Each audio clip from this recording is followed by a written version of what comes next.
another episode of Paranormal, the New Normal. I am your host, as always, Jeremy, trying to make the world seem a little more normal. Today, we might succeed in that a little bit. We'll see.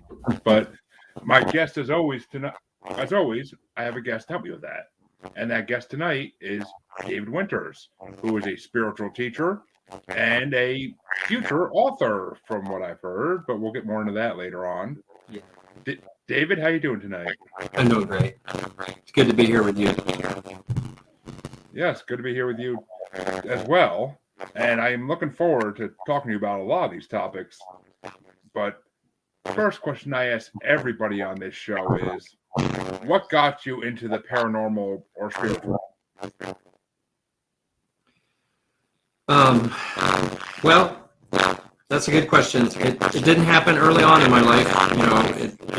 It all I woke up to it later on in my late 40s and 50s, and really it was this idea that I've always been a seeker, but I just didn't know it for a long time. Like I was just going along in my normal life, living in the matrix, and I wasn't happy about it, and I didn't know why. And then there was a few events that happened, like I was living in upstate New York, and I accidentally caught my house on fire by I had this charcoal in a grill, and I was grilling things. And a few days later, I said, "Well, I got to put that charcoal somewhere," and I buried it next to the house, and there was a wooden structure which led down to the basement. So long story short, charcoal can hold heat for a long time. And I almost burned my house down, and that was like that trauma. It was like it started making me think about things, because when we have a traumatic event like that, and my daughter's room was right above where the fire started, so it was pretty scary. And so I just you start to think, why am I here? What is going on? And I basically yearning to find out what's really out there, and that led me to a spiritual path in a church. Because I moved out west, to Oregon, and started. It's not crazy church. It's just a very traditional church, but a progressive one, with a woman priest, and she led me on a spiritual path for a while. And that was like doing contemplation practices. With scripture, and then having a dream, like going from some sort of egocentric person to a spiritual-centric person. And this dream kind of showing that was me floating down a river. A very narrow river, someplace like Arizona or somewhere. And I was floating backwards. And I had read this scripture passage before about where it was about how you start on a spiritual path, like in a biblical sense. It was like, hey, two people lying in bed, one stays in the other leaves, the other leaves you go, and it's like, oh, where the body goes, the eagles gather together. That was the passage. And I had this dream that I was floating down backwards in a boat, which to me meant I was blind to where I was going. I couldn't see where I was going. I knew that these eagles were on the bank downstream, and they were my body was there, laying there, and they were preparing me for something. So I reoriented myself in the boat to downstream where I was going. And to me it was like okay, I went from this not aware person to becoming aware of things that aren't seen and aren't necessarily they're like hidden from most people. It just snowballed from there. Oh, I can't hear you. Oh, I can't hear you. I can't hear you. I can't hear you, Jeremy. Yeah.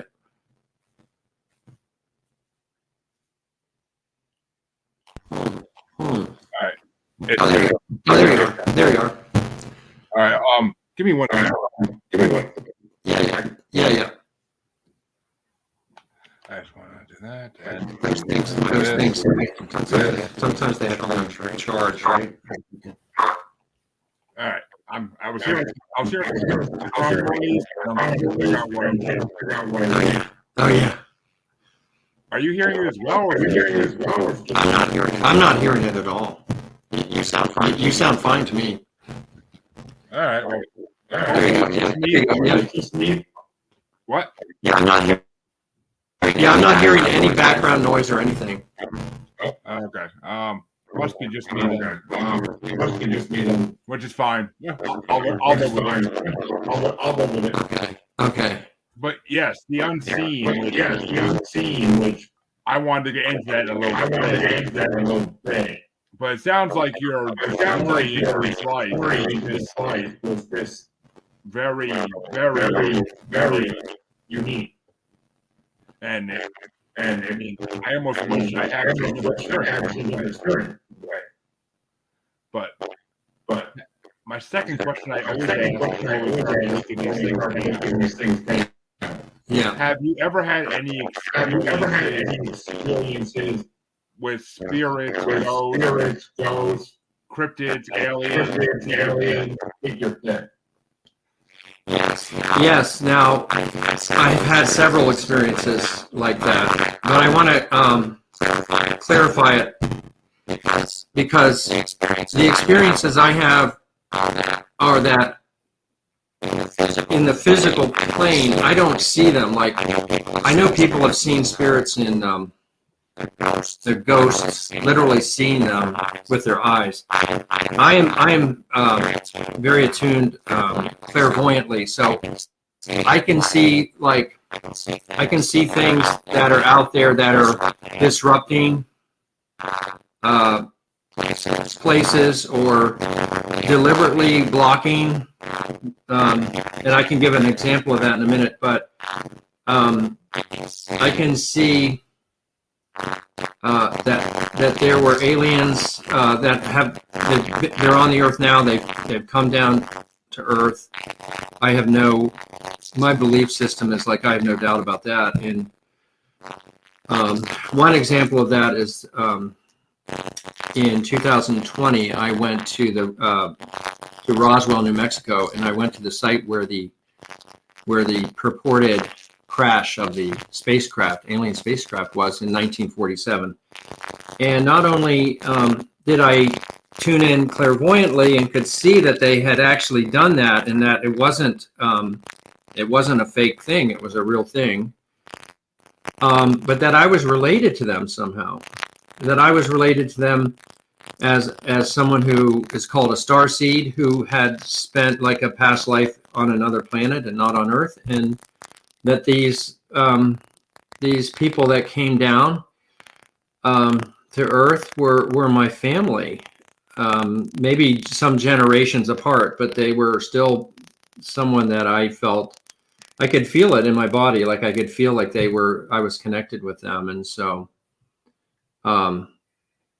I actually went to the Roswell crash site, which is not actually in Roswell. It's on a ranch. There's a ranch, 75,000 acre ranch, where the site is marked by a stone with a stone marker. And I did a ceremony on Memorial Day in 2020 to memorialize them coming down, and they were coming down because they had to leave the planet they were on, and when their spacecraft came down, it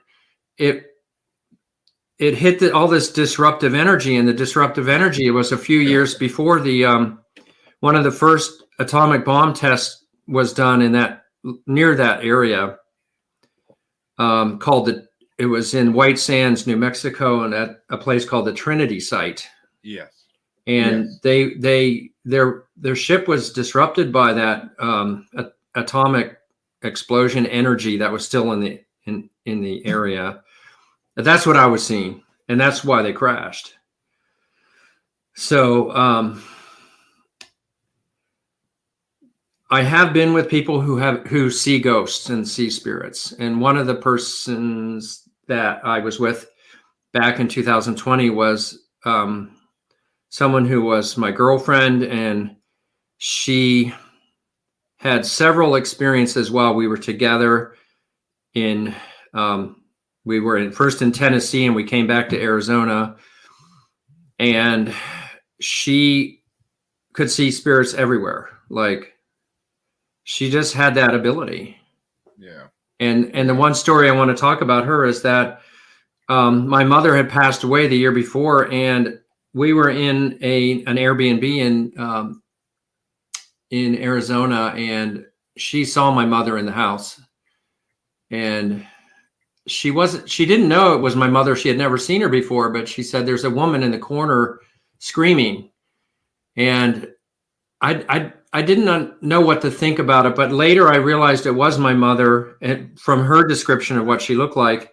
And my mother had not passed over. She was stuck in between worlds. And so fortunately for me, I was able to help her pass over to the other side. And on her birthday, several months later, I did a ceremony, and I said, Mom, you're free to go. And she passed over. And that's why she was screaming. She said she saw her. She was screaming at me like she wanted my attention, and I couldn't see it.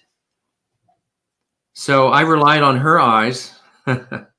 And she was, I kept telling her, you need to be one of these people who do ghost hunting, or going into people's homes and helping them out, because people are really, they're scared, and they don't know what to think of it.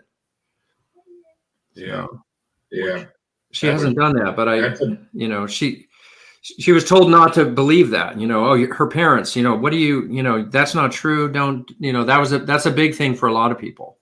Is they grow up, where people don't understand it, and they dismiss the young person's abilities, observations. Yeah.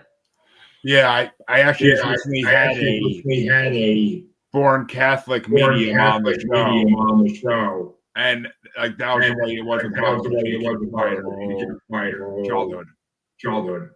So I've heard that many times before. It's sad, but it's also wasn't around much compared to now. At least yes. About. Well, now there's shows on TV about it. Ghost hunters. Yeah. It's ridiculous. Which is great because there's this world that's the unseen world around us, and I just feel it's important for us to understand the world and the truth about it, and it can help people to know that these things exist, and it helps people understand what's happening around them. I agree. And I mean, it's just a beautiful thing that you have to do that. Thank you. Yeah. I was so lucky. that my girlfriend was with me to help me understand, because how else is someone who's on the other side, who's stuck? I mean, how can they reach out to people? Well, maybe they can move things. Maybe they can move things physically. Maybe they can, maybe a glass can drop in front of you and you're like, what's going on? But that doesn't mean you know what to do. Exactly. It could be very confusing. It can be scary. So that's when it helps to have people around that, like people who are psychic, that, are healthy individuals who can, talk to you about it, or, if you have any insight yourself, which is what happened with me. I finally, asked my guides. I was like, what is going on here? And it's like, oh, that's your mother and she needs help. Okay, now I know what to do. So, yeah. Someone to show you the way always. I mean, you can't expect to have these abilities and then figure it all out yourself. No, it's very challenging. It takes a long time to develop your intuition. Well, I mean, some people have it when they're young. I have a psychic friend. She lives up in Bend, Oregon, and she's when she was 4 years old, her grandfather died. Ooh. And they, at the funeral, and then they were at the house. They were at her house, and she was with her parents, and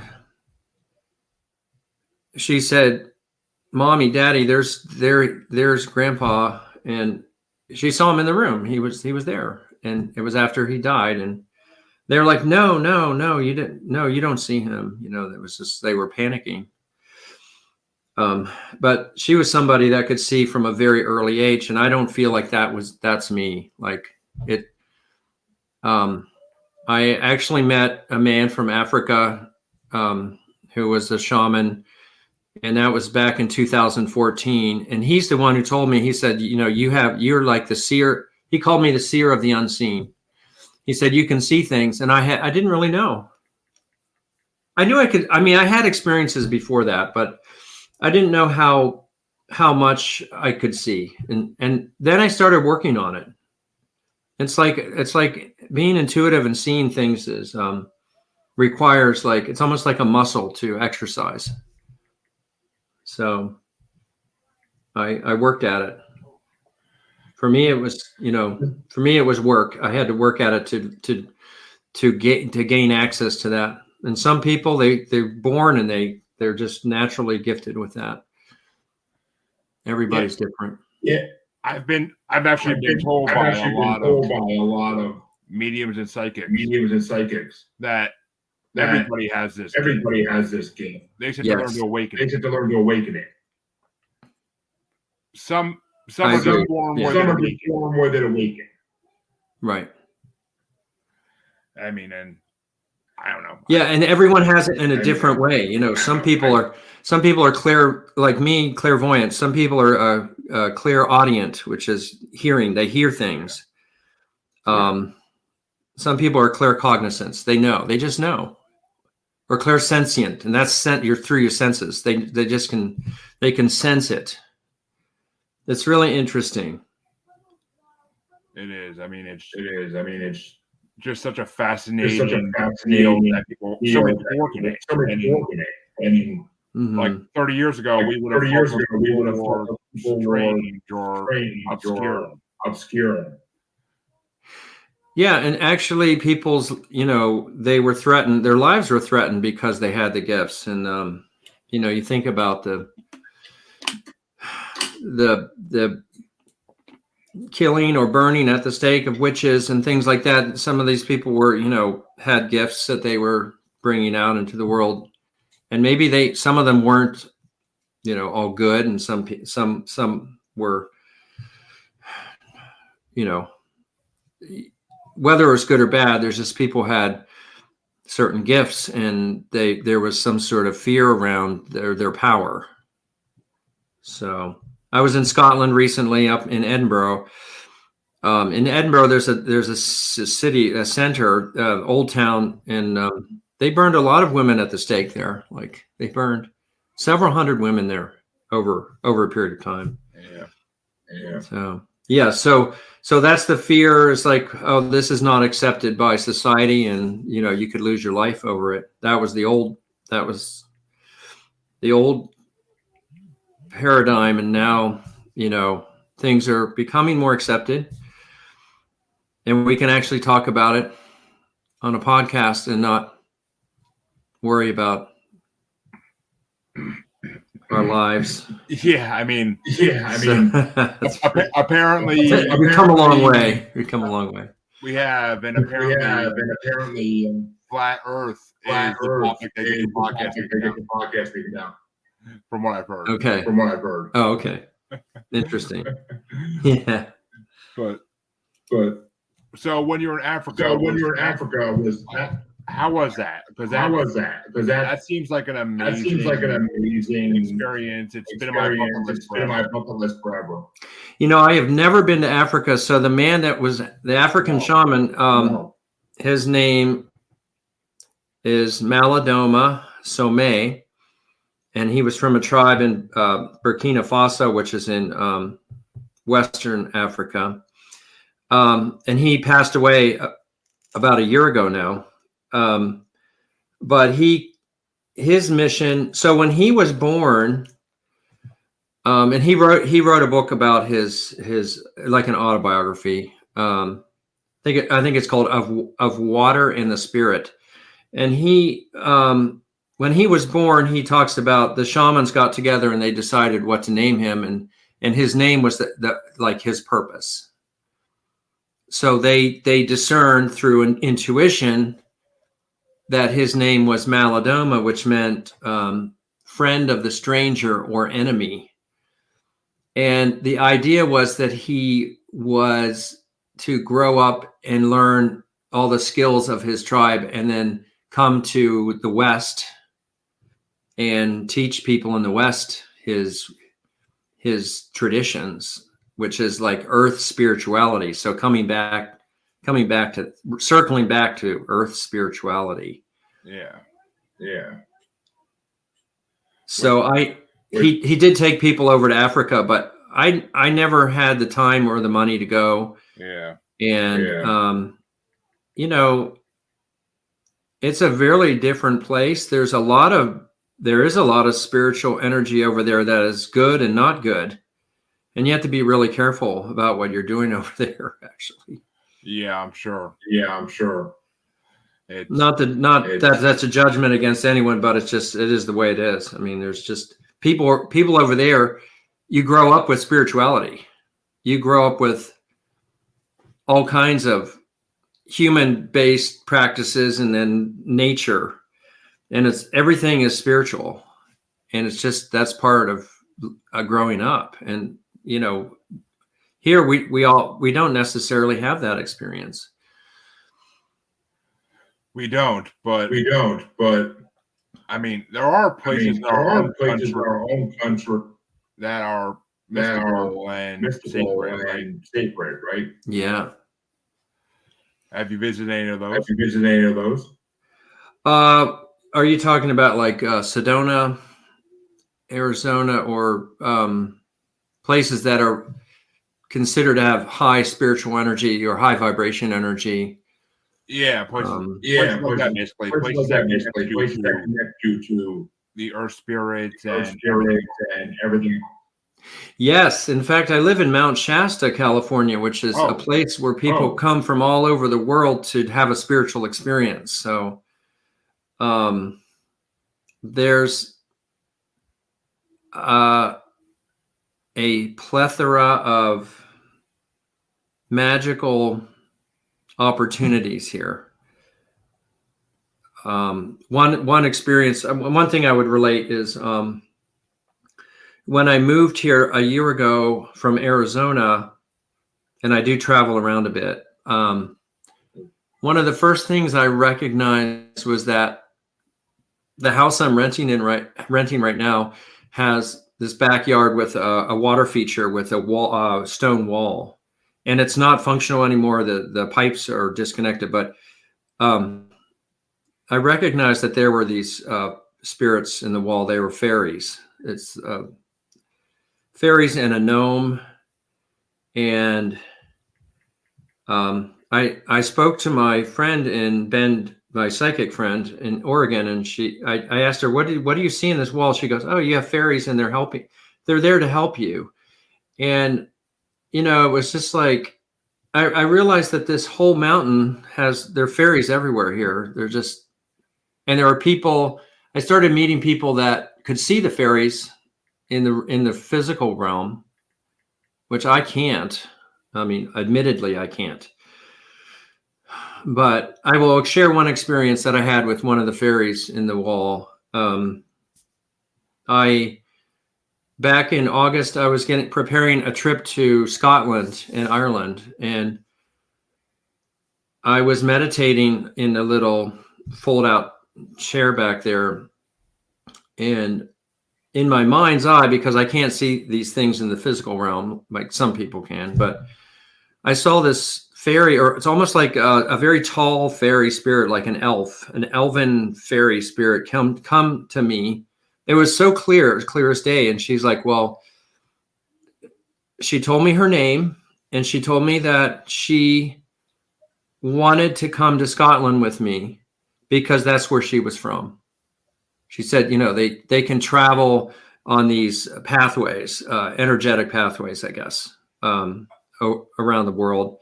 But she said it's time for her to come home, and it was like, well, why did she want to come home? Because she wants to like recharge and get re-energized by being in her home place. And so I thought about it, and I thought, well, you are welcome to come with me. And I just, in my mind's eye, it was the funniest thing. I saw her and her tribe of fairies were packing their bags, which was not literal, but it was like kind of a figurative thing. Yeah. And that they were heading over to Scotland with me. And over in Scotland, there's, you know, in Ireland, there's a huge history about fairies. And there is an isle in Scotland called Isle of Skye, and it's just covered with fairies. There's just fairies everywhere. There's a place called Fairy Glen there. There's a place called the Pool of Fairies.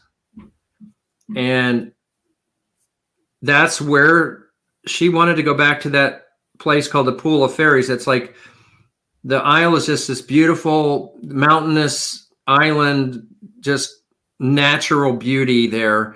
And there's down from this one mountain, there's these streams, and it just forms a series of pools, actually like 24 pools. And it's called the fairy pools. And that's where she was from.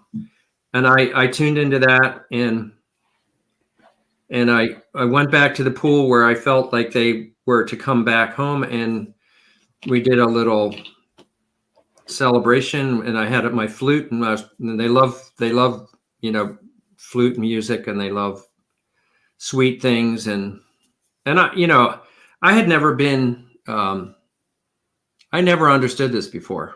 So it was like, it was a pretty joyous occasion. Yeah, it sounds incredible. It's incredible, and it's like, I mean, it sounds, you know,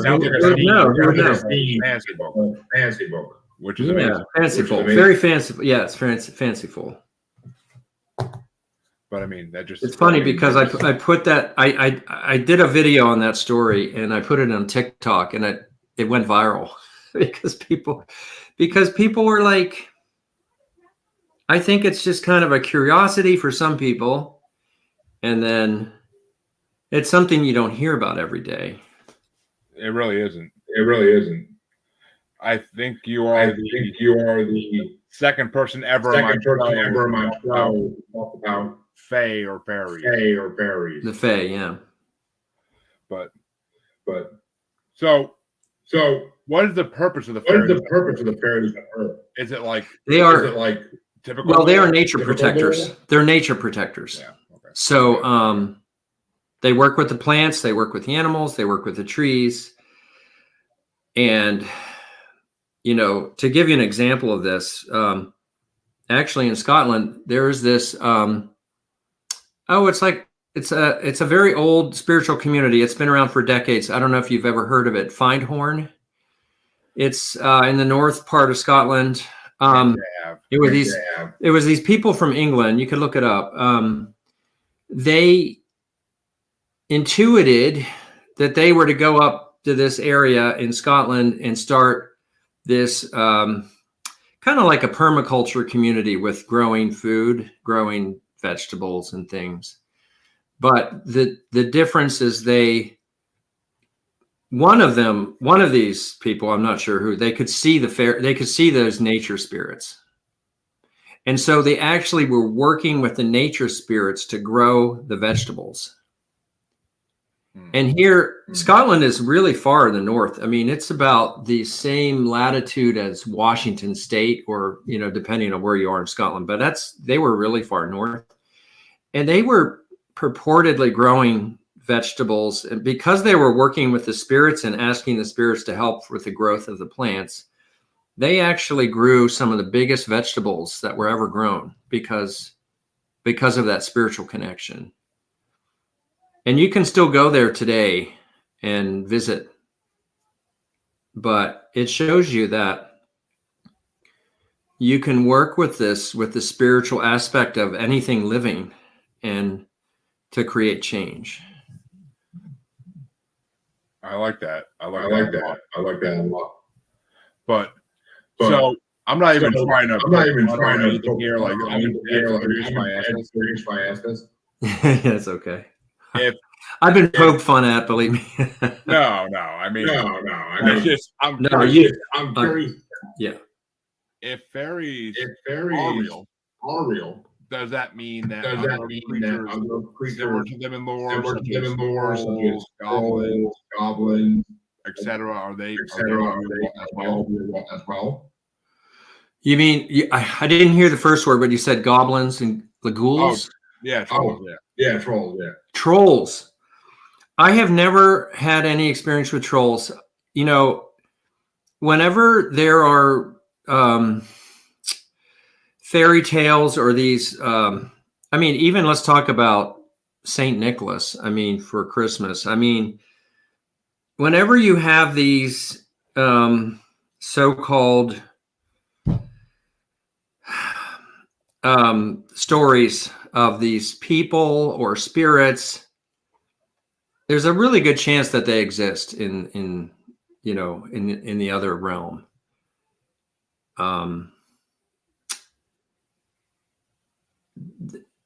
The thing about I would say I wouldn't have any. I would have no question about whether trolls exist. Just because I haven't seen them doesn't mean. I mean, obviously, at some point, you think about all the people in history, and you think about the stories. You know, in every generation, there are people who can see things. Yeah, and I think that they have. These are stories that are based on some sort of true experiences. of course. I mean, I personally believe Merlin from King Arthur lore. Had to be a real person. At some point. Absolutely. And think about, people do see in their mind's eye, they see Merlin, they have conversations with Merlin, they have conversations with King Arthur. And some people say, well, King Arthur didn't really exist. It was all like this myth story that was made up. But, I have to say that when we rely on the stories and the myths about these people to such an extent, and people are dreaming about them, and there are places, even in Edinburgh, there's a place up on a hillside above Edinburgh called Arthur's Seat, and it's like this natural, almost like a rock or something that is a seat that was King Arthur. And so obviously his spirit has been, hanging out there, from my perspective. So Makes sense. yeah. But so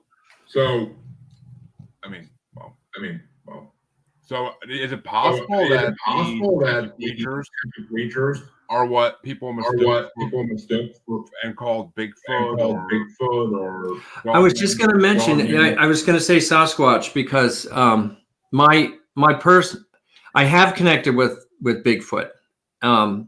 Again, and it's like their presence is in certain locations, like they're not everywhere.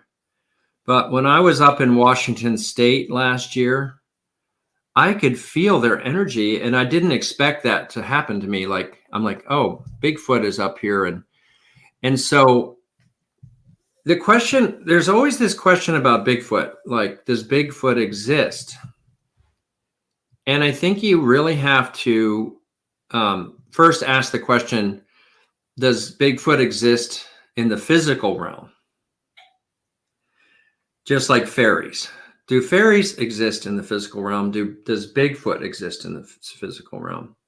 And I would say for both of those, in most cases, they do not exist in the physical realm. However, for some reason, they are able to be visible in the physical realm every now and then, maybe rarely. And then that's when people have glimpses of them or they smell them. You know, there's stories about this young boy in a tent or something, and he smelled this thing. It had really, you know, strong smell. And it's like, well, what was that? Well, for some reason, they can actually enter into the physical realm for a brief period. And there's that film of Bigfoot, that Bigfoot creature that was crossing the creek. This was back in the 80s or something. The guy filmed Patterson Gimlin. And they have analyzed that, and they felt like that could not have been a human. And so that might have been a situation where the Bigfoot actually was visible in the physical realm for a very short period of time. But my understanding about them is they are earth protectors, and they, you know, like the Faeries, and they are here to protect the earth and the nature. And they are very misunderstood. Yeah, I've heard that logic before. And people often say that creatures like Bigfoot are ultra-terrestrial, which means they live on another dimension. Exactly. Yes. Crossover. Yes, exactly. That's my intuitive understanding, and I've actually read that as well. So that makes sense to me, because people, it's so frustrating, you know, people who are researching this and they're like, and it's all about the physical realm. If it's, you know, why can't we see them in the physical realm? They must not be true. They must not be real. And we have to look at it. It's a little more complex than that, I think. Yeah, I mean, it's just like the ghost too. The ghost. I just saw a video the other day on YouTube. A guy and his child were at Gettysburg in Pennsylvania, where they had the Battle of Gettysburg, and it was getting dusk, and oh my gosh, you couldn't. There were these spirits there that were dressed in the military outfits, and they filmed it, and they got them on film. I mean, I don't think you could fake that. Like, it was amazing. Yeah, I mean, you can't. Although you could fake that. And plus, Gettysburg is well known to be really a lot of spirits roaming around. Yeah, because I think what happens is when people die in a very traumatic situations, like in war, they tend to be, I would say, blocked from passing over, and they end up kind of in between both worlds, and that could happen for a long period of time. They could be in that situation until someone recognizes them and helps them. Like I helped my mother. I mean, they could be in that situation for hundreds of years. Is my thought. Yeah, I actually had a spirit that lives in my house. The original homeowner slash builder, and he still is here. Like he doesn't want to move on. Somebody, because he probably likes it. He likes it there. I mean, yeah, I've had it's just familiar to him. I've had other people in my show say he had like an antique something in the garage, so he stuck to it. Yeah. Which I mean, there's so many stories of paranormal experiences, and I mean, you can go up to almost any person on the street and ask them if they've had an experience, and somebody, I mean, if they didn't have it, they knew somebody who had one. I mean, there's in Mount Shasta, there's a restaurant called Mike and Tony's Italian restaurant. It's been around for a long time, but before that, you know, I don't know how long ago, 100 years ago or whatever, it used to be a brothel. And there's definitely a woman spirit in that the people who work there have had several encounters with this woman's spirit there. Like coffee sitting on a counter knocked over, all kinds of things. And I tuned into it myself, and I could see that she was there. Like I knew that she was there. So, I guess the question is what do you do about it? Well, maybe it's not a problem. Maybe there's nothing to do. Yeah. Unless it's really disruptive, and then maybe someone has to come in and, work with it, clear it out, or yeah. I mean, I actually, we had a few chickens die when they were in the garage. And since then we moved into the shed, and now they're out there. Nothing happens. Well, besides animal attacks. Mm-hmm. But I mean, it's crazy and it's creepy out there at night. Because someone's out there. Well, when I was with my girlfriend back in that day when I talked about my mother, we were staying at an Airbnb in Memphis, Tennessee, and she saw that there was an older couple that was in the room with us, and that she felt like they lived there before, and they really missed the place, and they wanted to be there. They liked hanging out there. So they were very peaceful, and they didn't disrupt anything. So, but it was nice to be with someone who could see that and just kind of explain the situation. Exactly. I mean, I've had paranormal experience for me, and I've been talking to a clairvoyant from Salem that lives close to me and would be willing to come clear it out. Or nice, or help him move on. See, those people should be in the yellow pages. They should be. They should be accessible. To me, and they are accessible. I mean, you have to. They are accessible. You have to. You have to seek them out, I guess. But not everyone would do that. And I mean, with this podcast, I make a lot of connections with people like that. Yeah, yeah. But it's a good resource for sure. So you have a book coming out. Why don't you tell us about that? I have a book coming out. Okay, I have a copy of it. Although this is an author's proof copy, but it's right here. It's called Where Heaven and Earth Meet. Here, let me move this out of the way.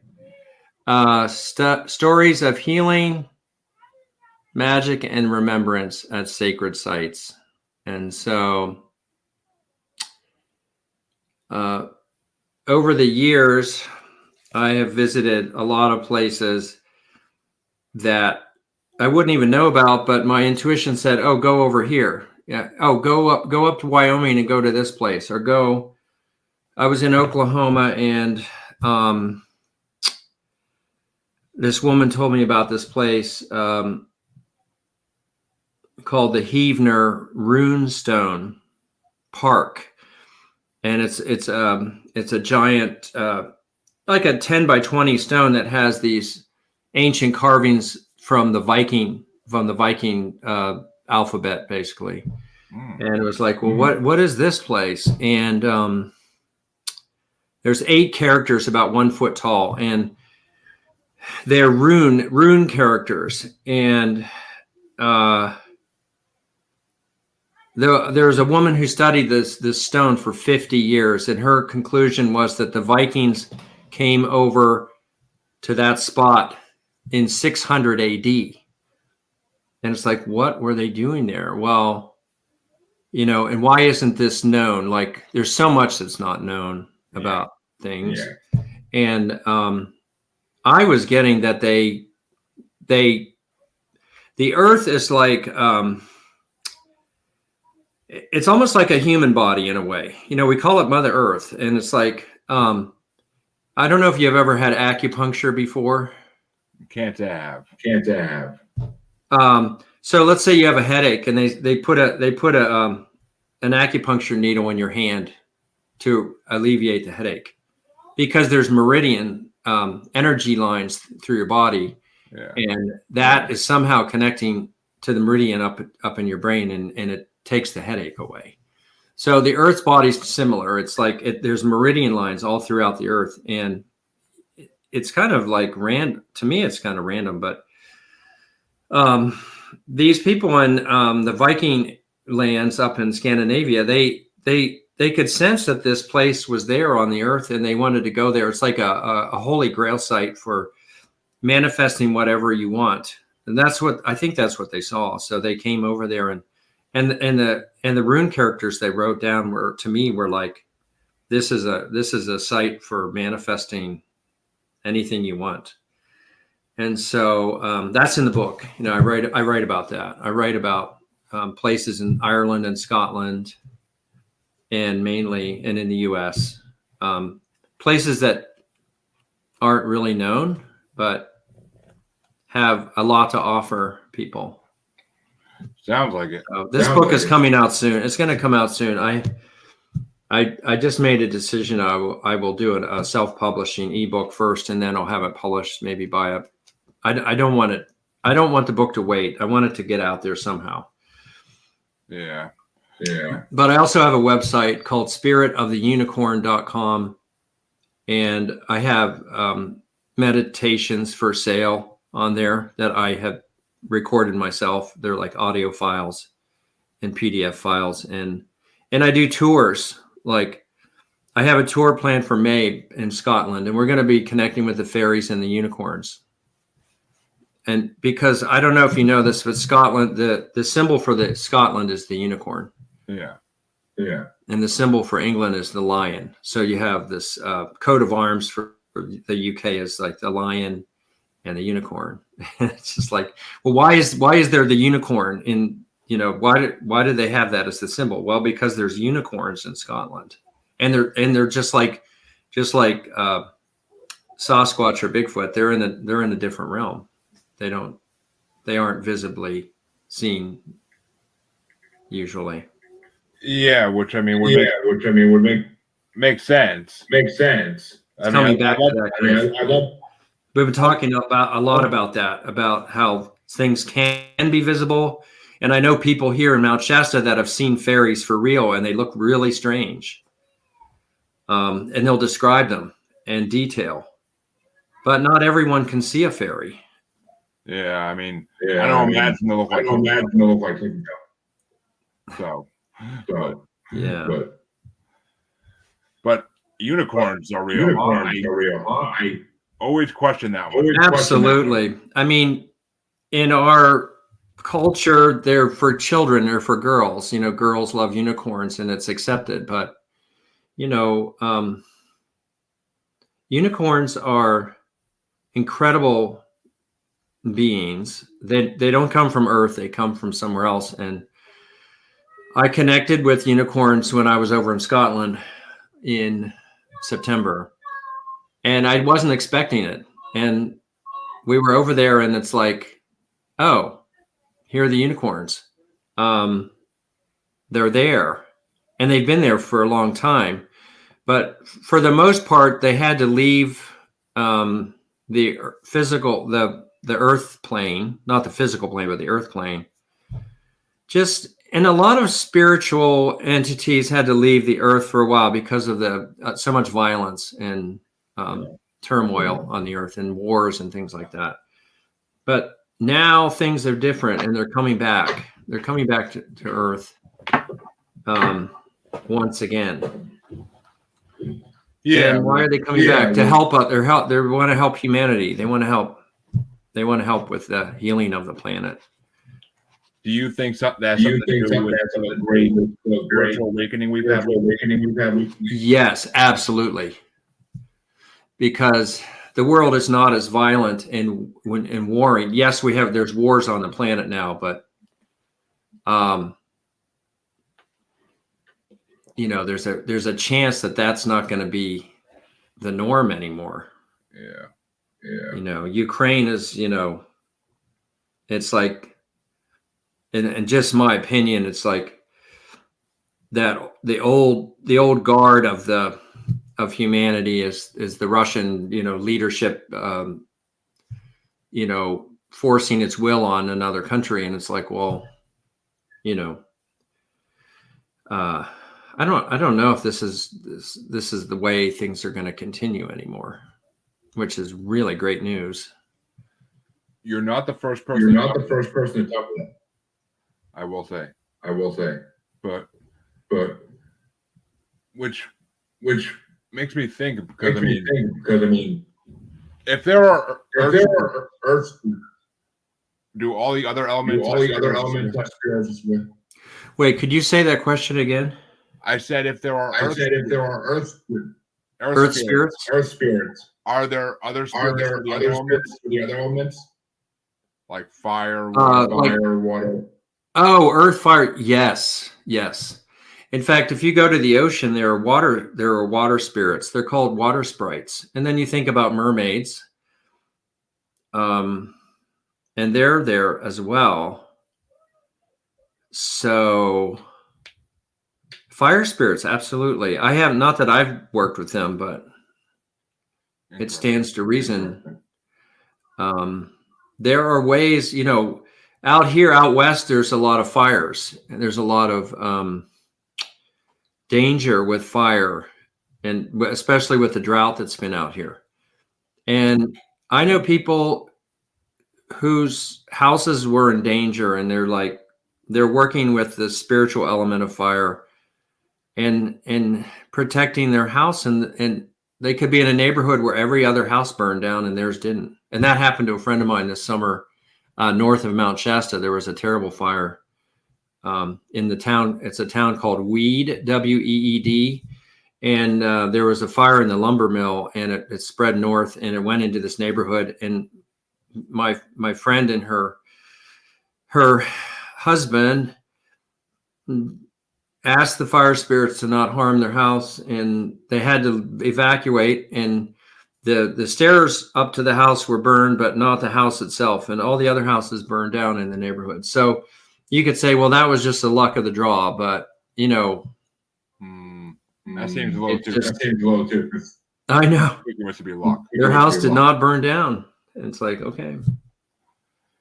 We have more, maybe we have more power over things than we realize. And it's a matter of believing that that's true. Exactly. Which it's funny you mentioned mermaids and sea sprite, but water sprites. Yeah. But do you think? What do you think of like /lake monsters? Oh, like Loch Ness, because gosh, I was at Loch Ness. I don't know what the purpose of Loch Ness is, but I could probably find out if I explored it enough. But again, it's like this creature that's not in the physical realm, but maybe it shows up every once in a while.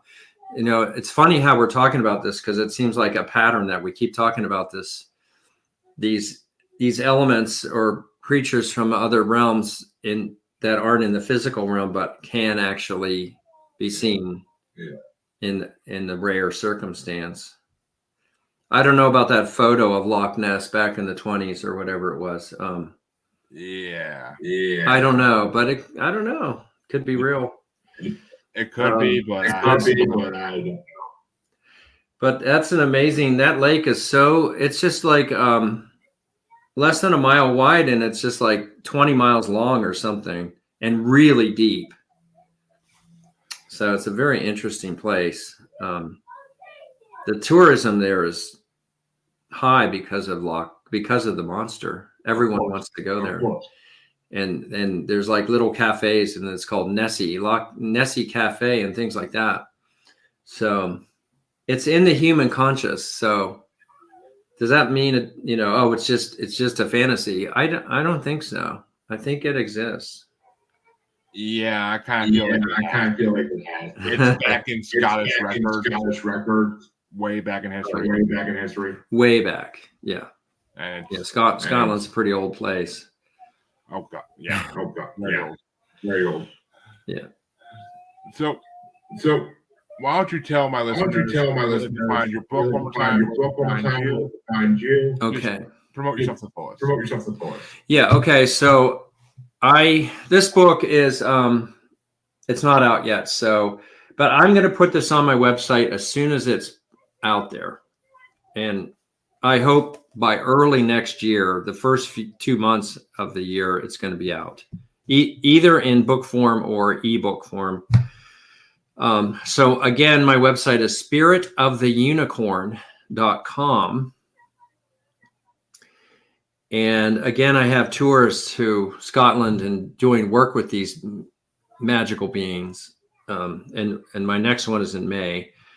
And I do have a free meditation on my website around protecting yourself. You feel unsafe for some reason. It's a protection meditation for free. Just put your email in there so I can send it to you through your email, a digital file. And I'm also on TikTok, and that is Unicorn Spirit 111. Well, and I talk about all these stories. The stories that we talked about here, I talk about a lot of stories like that on TikTok. So I guess that's pretty much it for now. You can find me on different podcasts. I love coming on and talking about this stuff because I think it's important that we talk about it and talk about what's really there so that it helps people in their lives understand what's going on. I agree. Yeah. And that's why I thank you for having this platform, because I think it is really important. And I thank you, David. And of course, all my listeners know. You can find me on Facebook. As Paranormal Than Normal. Maniacal Music Musings. Podcast with an S. Group. You can find me on Twitter and Instagram at Hazard. And on TikTok it's Podcast. And on YouTube it's Paranormal Than Normal. And nice. Wow, you're on a lot of social media. That's great. Yeah, when you're a podcast, it's kind of necessity. I was only on Facebook. Yeah. But I mean, I'm on Facebook too. It's it's like my personal name. But there's a lot of people with my name, so it's a little bit hard to find. But I post things on there too. Anyway. But thank you, David, for coming on. I'm honored to talk about things that I don't get to talk about. Same here. Thank you for having me on. My pleasure. And all my listeners, I'll see you in half a week.